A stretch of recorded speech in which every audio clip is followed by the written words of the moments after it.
You're watching BCTV. We're all about Brantford.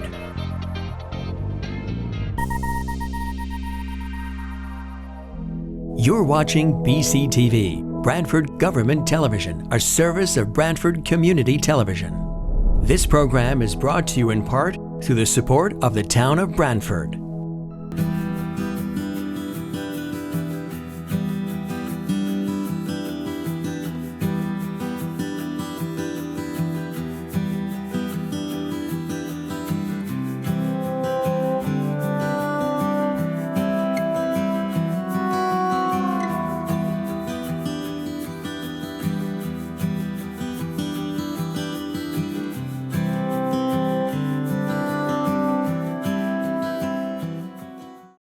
Brantford Board of Fire Commissioners, this is a September 24th, 2020. Call the meeting to order at 7:08.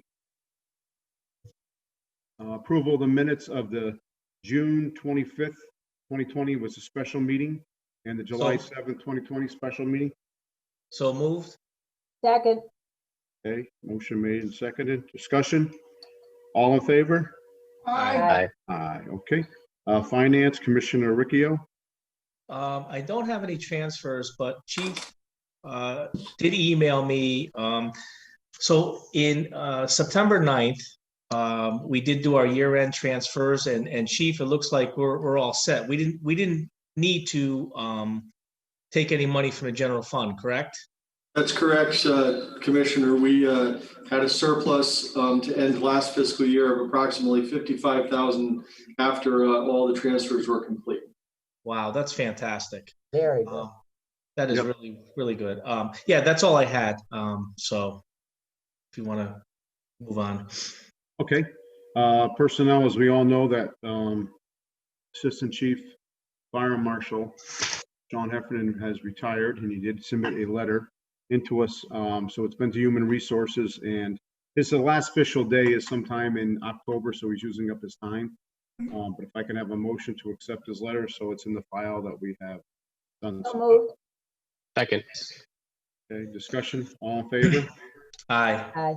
Aye. Okay, opposed? I know when we spoke on September 11th at a ceremony, how much we're gonna miss him, and I'm sure Commissioner Ahern could talk about that when he had him as his assistant, and now Chief Mahoney. So that moves on to the second part of my report, is that the job has grown, I think, and evolved to be a lot more than this department used to have. And it's at the time now where we have to have and split the position to have a full-time assistant chief and a full-time fire marshal. So what I would like to have and talk a little more about it is to have the dialogue, to have the chief start working with Human Resources on the requirements that we would have to move forward on that. So we're looking to split the position, right, Bob? Yes, so we would Okay. have a full-time assistant chief and a full-time fire marshal. Okay.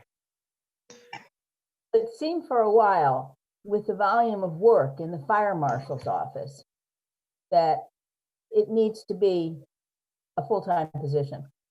Yeah, Well, I agree, Kathy. but we talked about this long before you guys were here. And unfortunately, the town hall was not too receptive to it, so we were never able to split it. But it is, I agree with Kathy, the fire marshal job is just overwhelming. Yeah. And even with Mr. Dobozinski, he helps immensely, but would he go with the fire marshal then? So we would have to negotiate that with the union to elevate his position.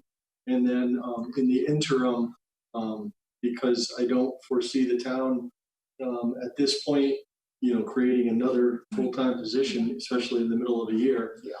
But my recommendation would be that we elevate the fire prevention inspector's position to be that position. It would require some negotiation with the union, of course. And, in the meantime, we have a cadre of certified deputy fire marshals that we can have, and we already do utilize to help fill in the blanks. So because, historically the job was being split between the two, and I think, Commissioner Ahern, formerly Chief Ahern, he could probably articulate a little bit of how much work that it is to do, and to be, what ends up happening is you end up just being a crisis manager instead of finishing projects. So, it would be my recommendation to do that, to split the position, to have a full-time assistant chief, full-time fire marshal, and then, sometime in the future, certainly fill the fire prevention position. But until that happens, that would be where I stand. So Chief, I got just a quick thing. With the retirement of Sean, he's still technically officially the fire marshal, correct? So that's correct.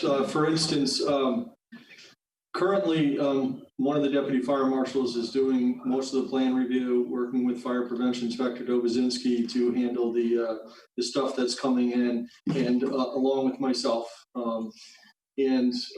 We, for instance, had some comments to make on the proposed plan development district at 60 Maple Street, as well as the Days Inn property.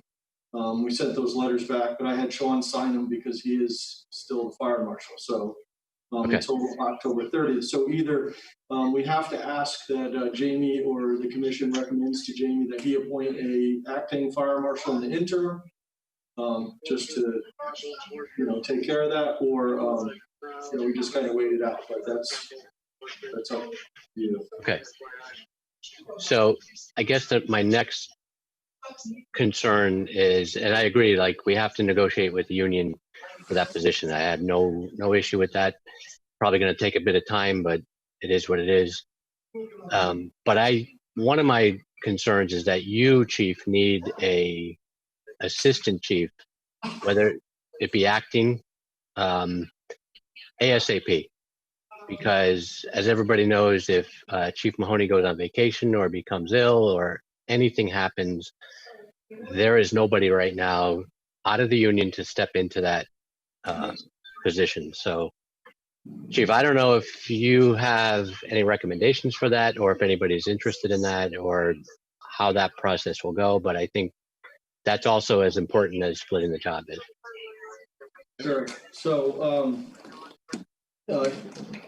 just in the rank structure currently, with Sean missing, historically we've either elevated a deputy chief of operations, or prior to that we didn't have a deputy chief of administration and training. That would probably be the most logical, is to move Deputy Chief Bloomquist into the acting position.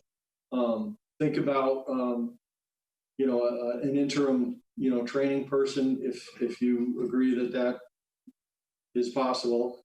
And then, we're unfortunately in the line officer position. The deputy chief of operations and one captain have sustained significant one on-the-job injury, one off-the-job injury that are going to require them to have surgery that's going to be several months.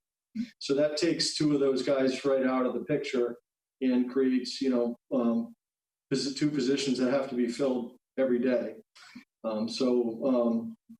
My recommendation at this point would be, if the commission feels, we should appoint Deputy Chief Bloomquist to the acting position. Right, and I agree with that, Chief. And then how would you suggest we proceed with doing that full time? Well, I think I have taken the job descriptions of fire chief, assistant chief fire marshal, divided them up as logically as I thought they should be divided up. Essentially, the fire marshal would take care of, be the code enforcement and fire prevention and inspection division, run that side of the house. The assistant chief would focus more on, the administration, operations, SOPs, special projects, that sort of thing. So those job descriptions are with the human resource director right now for review. We have a meeting on Wednesday at 11 to discuss the job descriptions. At that point, we would have to come, have you guys review it and then post them, post the job with the process for how it's going to go. So I'm working with human resources on that now. Excellent. And, So- at the assistant chief level, it's more, resume, education, resume, experience, how do you prove that to us that you're the best person to take this job?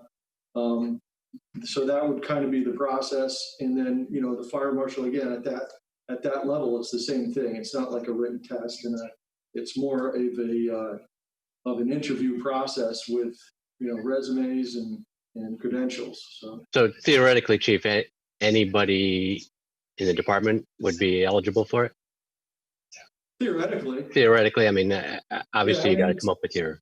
Typically, the way the job, the requirements have been, your typical, the job would normally have a bachelor's degree in fire science or, plus X number of years experience and other credentials, or any combination that, the board could consider to, approve the candidate. If you have a candidate that maybe doesn't have, a high level degree or something along those lines, but they have a proven record and they have a lot of experience, we allow that consideration. So theoretically, yeah.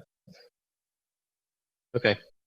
And as far as just for other commissioners, this is kind of the East Haven model. Chief, I don't know if you'll agree with me, but they have an assistant chief that's out of the union. He is the chief's right-hand man, and the fire marshal is out of the union, and he's in the union, and he's the fire marshal. Isn't New Haven like that too, Jack? I believe a little bit, somewhat. Yep. New Haven too, right? Yeah. New Haven, Wallingford, I believe, Hamden. Same. Right. They're all of that same structure.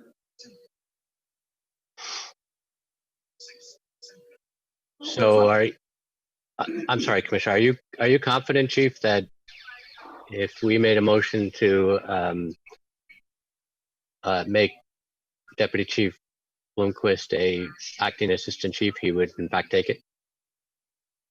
Yeah, I've had some preliminary conversations with not only Chief Bloomquist, but others, just to, kind of gauge where they feel they are and what they might consider or might not consider. Of course, everything's a personal decision, whether it's, right for the individual, but the short answer is yes. Okay. I feel confident that he would.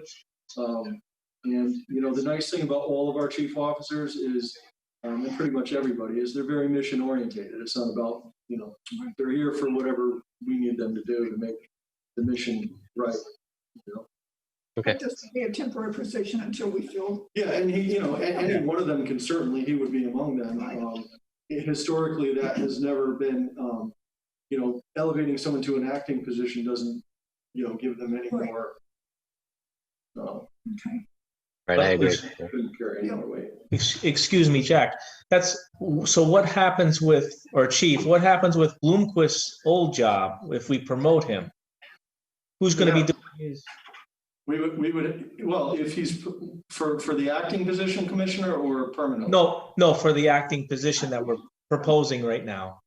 We would have to either, fill it somewhere somebody's going to be working overtime. So whether we fill it with an acting from the floor, or we just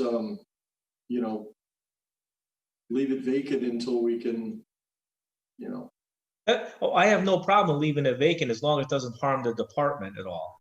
Well, it's a very important position, and we've had issues with it before. And I think that right now we doing have a team of good fire service instructors that we've been working with in the training division. Certainly we can look at appointing an actor there, but I think we would have to I would have to have some time to see who that person may be. Okay. They'd want to have to accept that position. You can't just force them to take it. So Jack, are you proposing that we vote on this tonight? Or do you want to wait? I'm for it. I agree. I'm just saying, I don't want to leave another position vacant.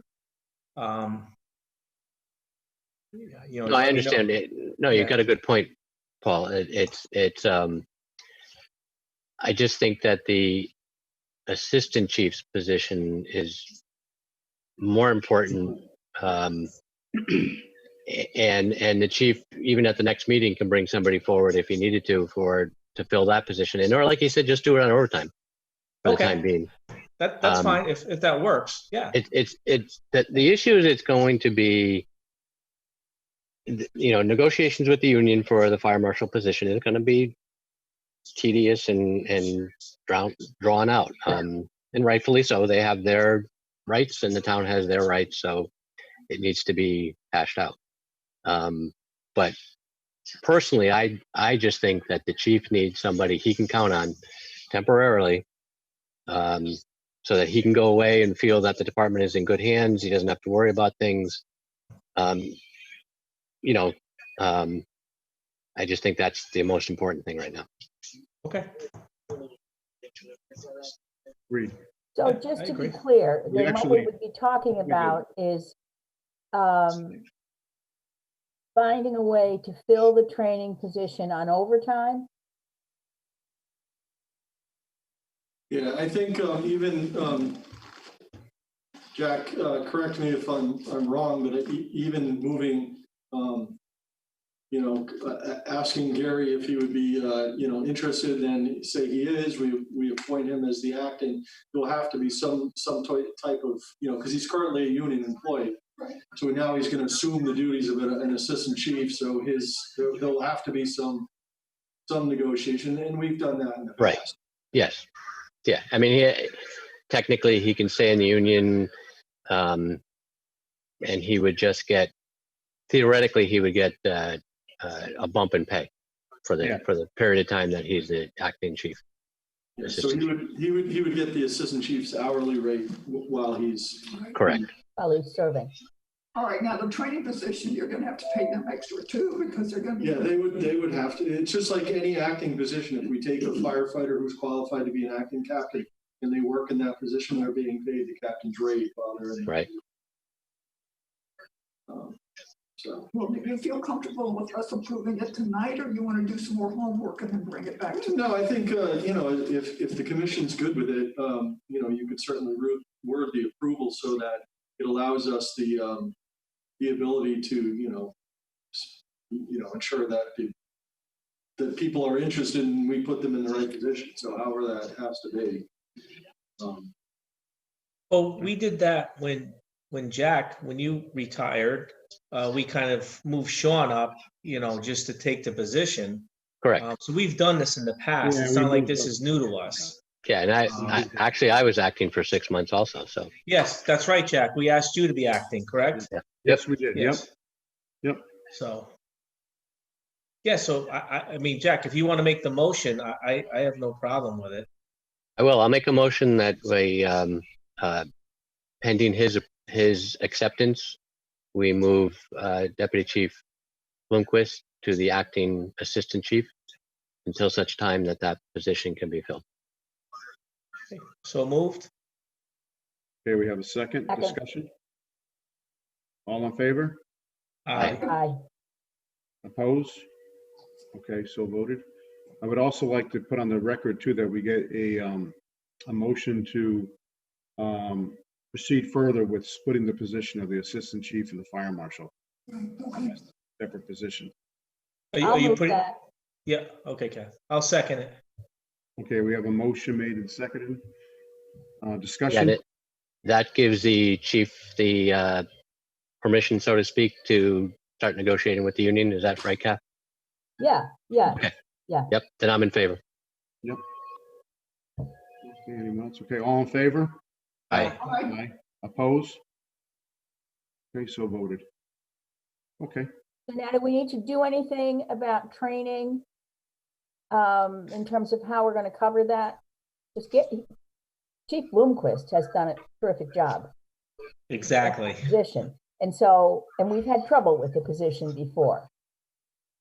Well, I think maybe, I don't know, just maybe with acting Chief Bloomquist and the chief, maybe they could come up with a plan so we could present, pending his approval to accept our offer, that we have something for the October meeting, Chief.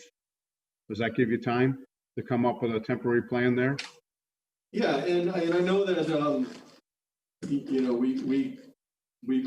know that Chief Bloomquist has done a tremendous job, and he shares those concerns of, ensuring that position continues with, in a good way. So, if it's possible to also, we could name an acting in that position, But I think we're just going to create void after void if we do. I mean, there's always an overtime on the floor, so. Yeah, maybe the overtime. So either that, or I could just, explore the possibility to see if somebody's interested. Okay. Hopefully it won't be that long, of a process, but you never know how these things turn out, so. Right. Right. So do we want to hold off to our October meeting on that? Yeah, Yeah, I'm that's okay fine. with that. I'm okay with that. Yeah. We have a good schedule of training that the drill master, Joe Massey and John Kujma and Rob Dobozinski are our drill masters, and they have a good schedule of training right now. And, a lot of the work that needs to be finished up is more office work anyway. So there'll be some crossover between that job and the assistant's job anyway, so. Right. And based upon Chief Bloomquist's record, I don't think that's going to fall by the wayside. So. All right, so that'll be on our agenda for next meeting to talk about that. And Sounds hopefully good. hopefully, I know how everything works, but it'd be nice to have everything to go it all out in October, but we know how that works. Yeah, Commissioner, Mr. Chairman, speaking of the October meeting, we have two of our newest firefighters that have yet to be sworn in due to the COVID issue. So I'm hoping that by our October meeting, we could have an in-person meeting in the large room, socially distanced, and appropriately invite their families to witness their, official swearing-in ceremony. That'd be great.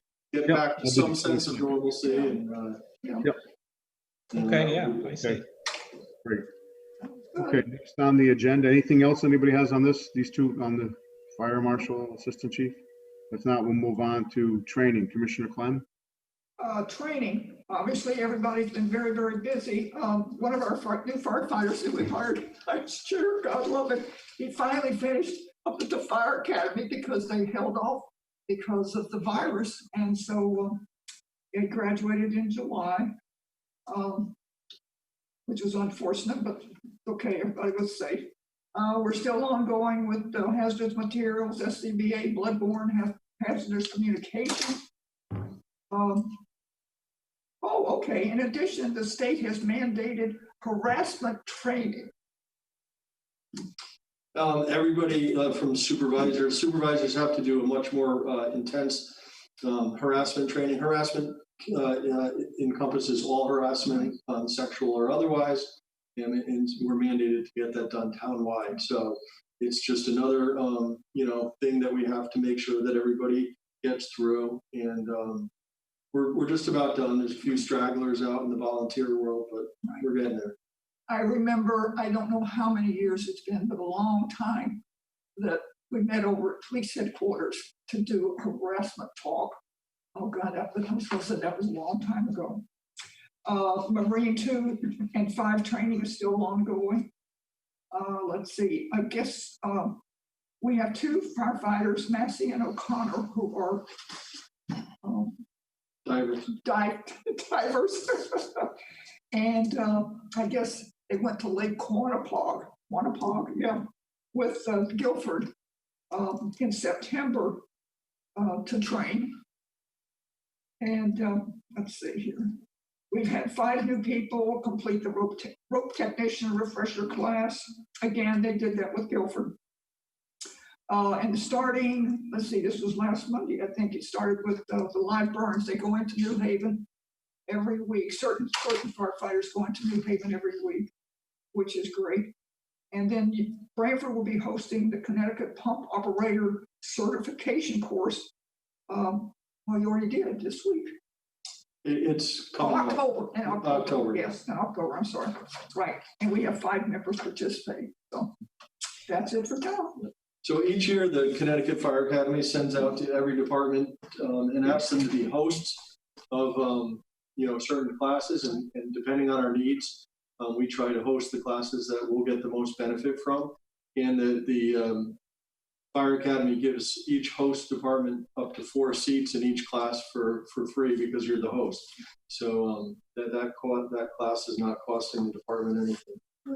Just a couple of things to add to the training. With regards to the marine training, not only did we send the 2 divers, which are part of the regional dive team with Guilford, to Lake Quantico, but we sent our new small boats over there. They requested those, and we've been taking that opportunity to get some operators trained.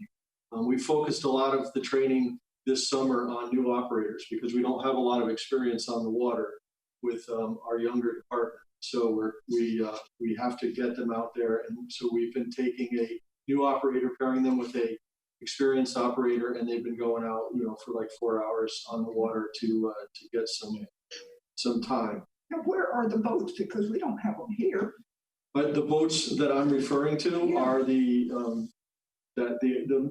boats where we're spending the most training with operator training is on the larger boats, which is Marine 2 in the river. Oh, okay. And the Stony Creek group runs Marine 5, but we're responsible at headquarters to run Marine 2. So it's not your pleasure craft. Right. You have to know the waters. You're usually not out in the best of conditions, and it's important that these guys get some experience. And the only way to do it is to get them out there. So we have been investing a lot of our training budget in bringing these people up to speed. Now, do we get many calls during the summertime for this? We get a significant amount of marine calls. Okay.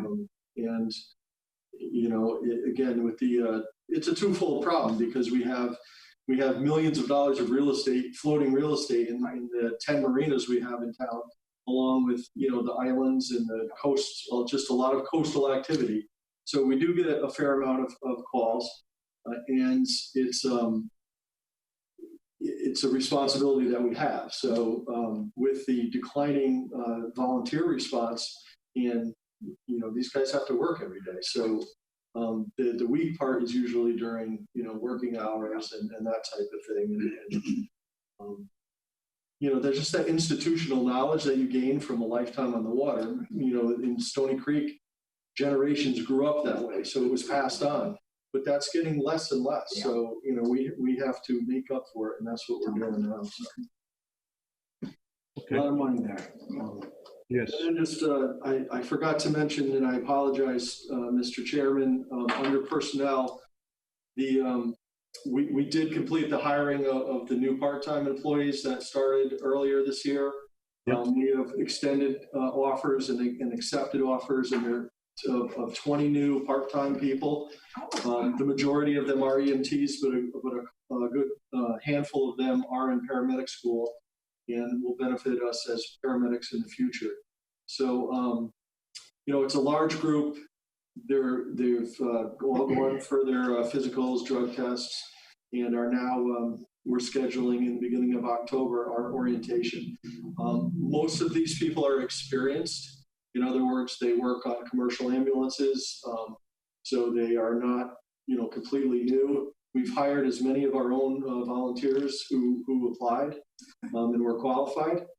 And we're hoping so that it not only allows us to fill out that part-time schedule, but also gives us the call-in capacity. Because if any of you were listening to the scanner, just between Sunday and Monday, Sunday they did 24 calls, Monday they did 35 calls. And there was nothing unusual about the day. There was no storms to go to. That resulted in over 28 transports to the hospital in just 2 days. So, that's all 5 ambulances on the road. That's an ambulance from out of town coming in on occasion. And those days are, they're more frequent than they're infrequent. So we really could use these people, and it's been a really kind of a cost-effective thing. As I had explained, and the commission agreed with, when we instituted bringing in the part-timers and also expanding the career department to the 10-person shift, we're able to handle our own call volume now, and even then we get stretched still. But it resulted in a record amount of revenue for our ambulance last year. We went over the 2 million mark, and we exceeded our target by about $282,000, I believe, or something like that. So, there's a need, and we're filling the need. Pretty serious call today too, that Medic 3 ended up taking care of. Yeah, down at the school. Construction worker at Walsh Intermediate School had somehow fallen, lost his balance and fell into the empty pool in the deep end. So it was a significant fall of greater than 11 feet, and resulted in a pretty serious injury. And because of the location, it was a construction site in an empty pool, but the slope, they had to use a rope system to help get him out. So, he already fell once. We didn't want to drop him again. So, but kudos to the crew. They did a great job. And, all the crews have done a phenomenal job through these, we had those 2 major storms, and can't say enough about everybody. All the volunteer companies and the career staff did a great job. Okay, we'll move on to apparatus. Commissioner LaCroix is out, but Chief, do you want to talk about Engine 5? Engine 5, we got our first construction pictures, mostly of the cabin chassis. It is underway. It is on schedule, and we hoped to, the delivery day after it is a demo. So we got the discount by allowing them to let them demo the unit, and so we expect delivery in the end of January. Next year. Don't take that long. Oh yeah, these things. It's 135 days from the time you sign the contract, so it's not. And then we've had some fairly significant repairs to the apparatus, most of which we've been able to do in house, but Danny can get overwhelmed. And so Engine 1 had a job that was a little bit involved, so we outsourced it to our vendor. And as typical as these things are, Chief, and you remember this, even a minor repair is a minimum of a 3-day, out. Yeah. So this was a 5 or 6 day where we lost our main engine and had to use the backup. And having our in-house mechanic, usually he's able to turn those things around in a couple of days. So that's the value isn't just in saving the money; it's keeping the apparatus on the road, and he does a great job with that. It's just there was a lot of work this time of year. We're doing all the PMs. We have ladder testing going on currently, so there's quite a bit of work to do. Good job there. Yep. Okay, EMS Commissioner Fox. Yes, well, the chief pretty much gave a lot of information, gave a report about how the EMS services are running. We did outstrip our budget projections for revenue. The ambulances are running, and the call volume is there.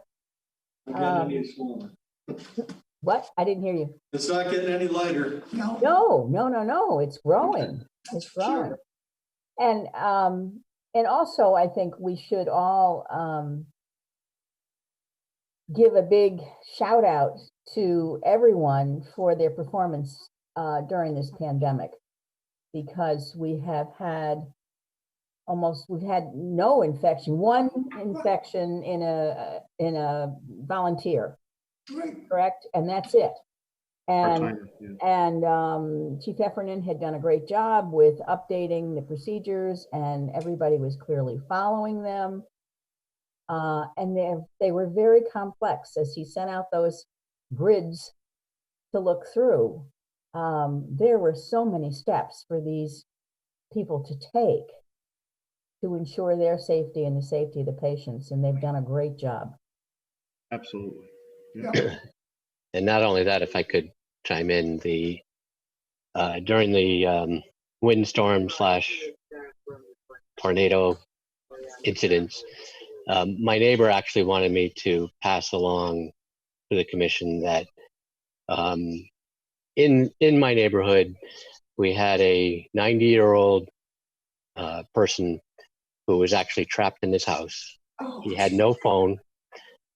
They happened to check on him to see how he was doing and found that he was trapped in the house in a closet with no phone. The crew that was on, and Chief, I don't know who it was, but they had to get to him by ATV because of trees down in the neighborhood. They couldn't bring a fire truck or an ambulance to him. They got him out of the house via the ATV and brought him to another neighbor's house where he ended up staying a few days until his house could be repaired.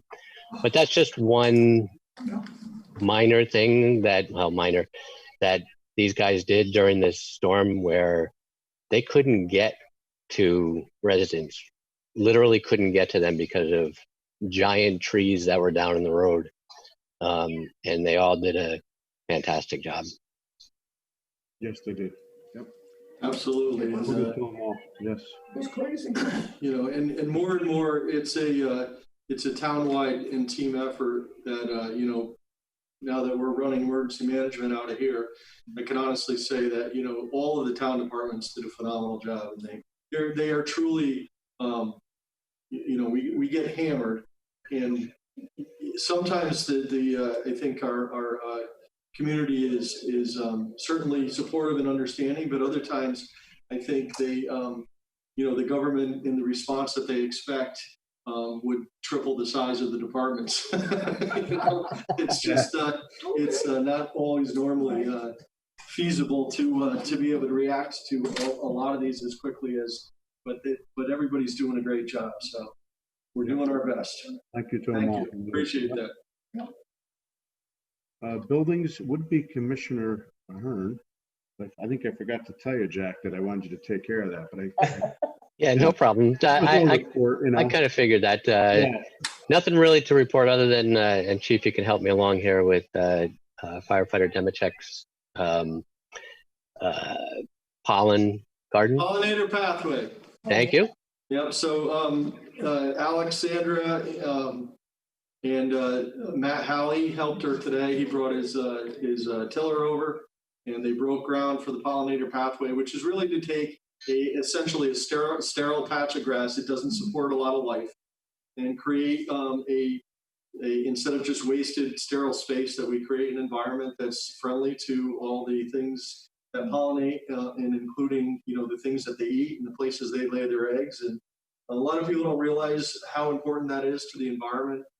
It's pretty scary how we've divided up and created a bunch of individual islands where, while they may seem like they're diverse with life, they're really isolated islands that are starting to lose connection, and it's pretty scary. So we're trying to just reconnect all these spaces, and we looked around here and we said, hey, we have this big lawn area that's just open. So I approached Alexandra. She did a phenomenal job in working to fundraise, to get other people involved. We got a whole bunch of donations of native plants. So that broke ground today, and you know, it's really kind of an exciting thing for us. She's doing a great job. And the only other thing I have is just, if anybody wants to take a look down at Station 4, they demolished the house next to it. So Station 4 looks like it's in an island right now. oh, is that the one on the right? I just drove by the other day and see that. Yeah, it's gone now. Oh, the one on the right of it? Yes. Looking at it? Because I was Yep. wondering what all those pallets were. I was getting nervous with those pallets being there. Oh, Yeah. okay. Oh, I wow. assume they're going to build a new house. Yes, evidently it has to be floodplain compliant. Oh, okay. So it'll probably be 10 feet higher than Station 4. Yeah. Yeah. You're going to have good views. Yeah, Okay. and that's all I have, Commissioner. Yeah. Pension and Communications, Commissioner Clem? Nothing. Not till the first of the year. Okay. Chief's report, anything, Chief, you want to point out? I have a couple things. We've done over 1,800 calls since July. With the tropical storms, we did approximately 450 separate incidents where we had to respond. Somebody actually went out and assessed the situation and took some action. Of course, the boat fire that we had at Bruce and Johnson's West was our biggest financial loss. We're looking at more than $500,000 worth of loss. When we arrived, we arrived and got water on the fire very quickly. It was quite impressive to see how quickly we were able to arrive, get a water supply, and get water out there and put the fire out. Unfortunately, it was well involved when we got there. Boats are very expensive, and it damaged the boats on either side. But because of the rapid actions of the fire department, we were able to keep it from spreading to even more boats. Any idea how it started? Most of these things are typically, some type of electrical fault, but we'll just leave it at it's under investigation. And the insurance company will bring in, and they have the resources to really dig down into that minutia to say that it might have been this component or that component, but it was not a suspicious circumstance. So they got, they've been doing a great job with all of these challenges, and that's how it works at the Brantford Fire Department. And one day you're holding somebody's hand while they're having an MI and treating them for that, and next thing you're in fire gear putting out boat fires, or you're pulling somebody out of a pool with ropes. So, yep. The only other couple of updates we had. We have a hearing with OEMS coming up on the 30th to expand our R5. We talked about that previously, but this is just the process. We, because we're technically expanding our service, we have to get permission from the state to do that. And this is the formal process. So the hearing will be at 10 o'clock on September 30th. And we don't see any reason why they would deny it. It's just simply a first responder paramedic level license that we have similar to Engine 1. And other than that, I just I emailed everybody our annual report. And just run through a couple of the highlights of the year. Did a good job on it. Yes, yes, very good job. Very detailed. It's we try to provide enough information so people can see what we do and see the trends that are happening, and certainly we hope that this provided that, and whatever else they want to know. If you have anything that you'd like to see, just let us know. But it was interesting in reading it is that we were down the number of calls this year, just almost 800 calls. I'm thinking we're out there all the time. What's going on? So COVID actually had Tris, if you want to go to page 11, we'll just start, and it's easier to people can. This will be posted for people to read online on their own, of course. But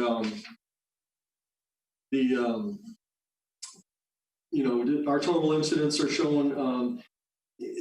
July of last year was our busiest month. We did 605 calls. Other than that, it's pretty steady month to month, day to day.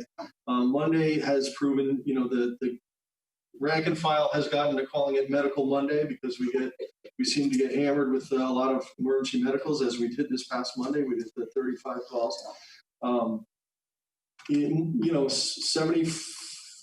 74% of what we do is mostly emergency medical related. So, we kind of separate out that in the graph on page 12 to just talk about, how the other calls are divided up.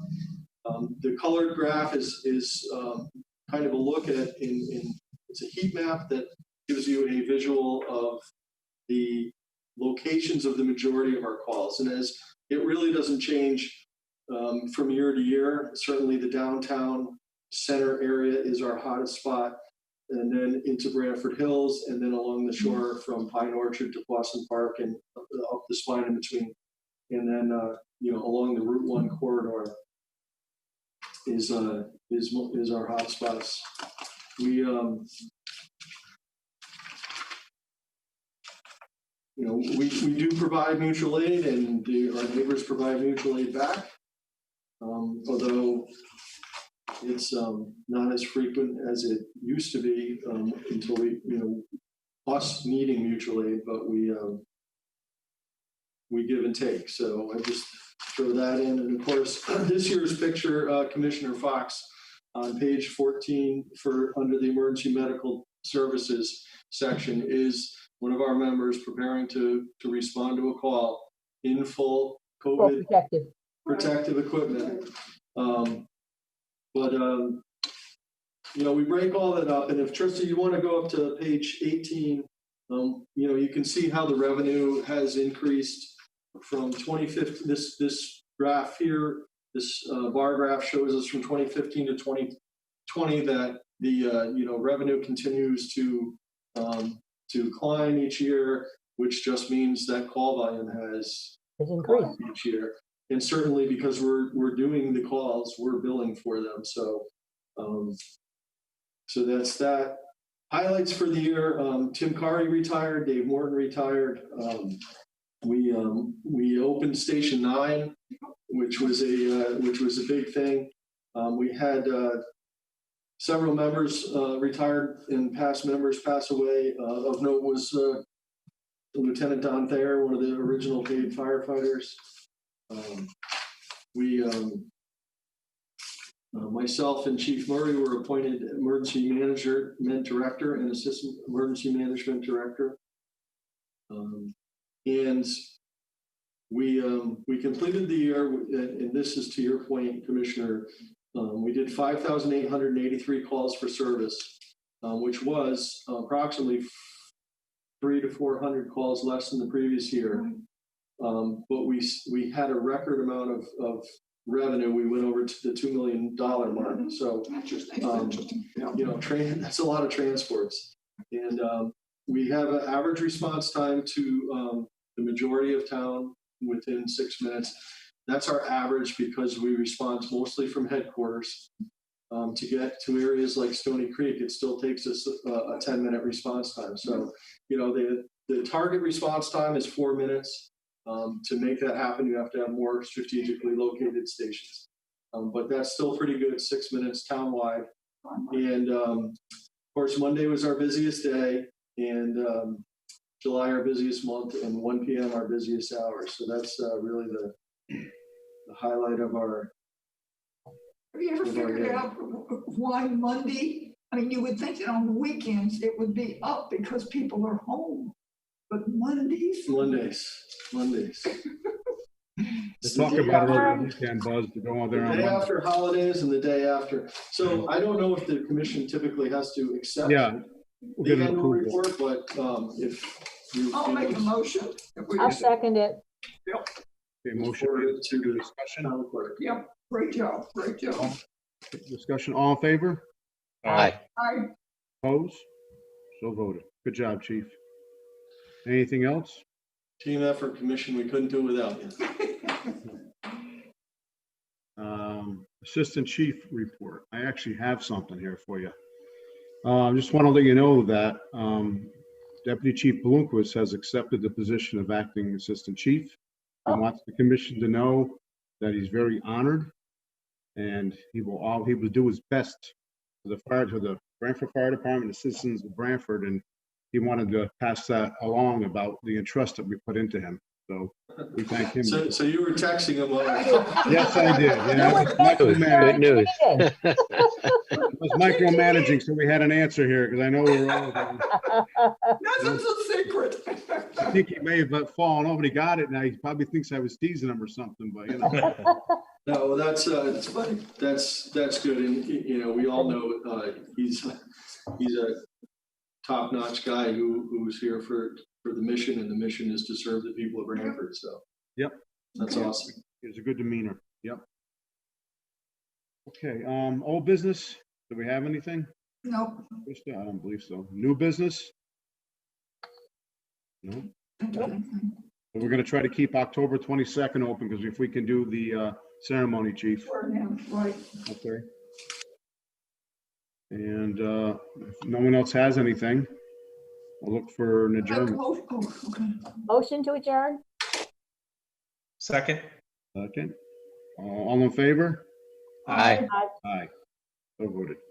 Meeting adjourned at, what time is it? 7:57. 57.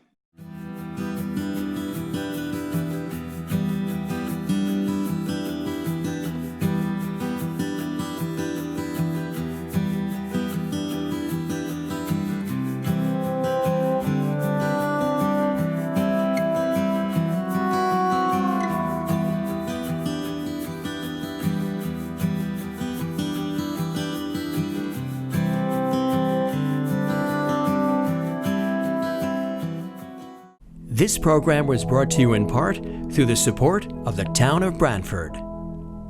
Watch town meetings and other videos on demand at BrantfordTV.org.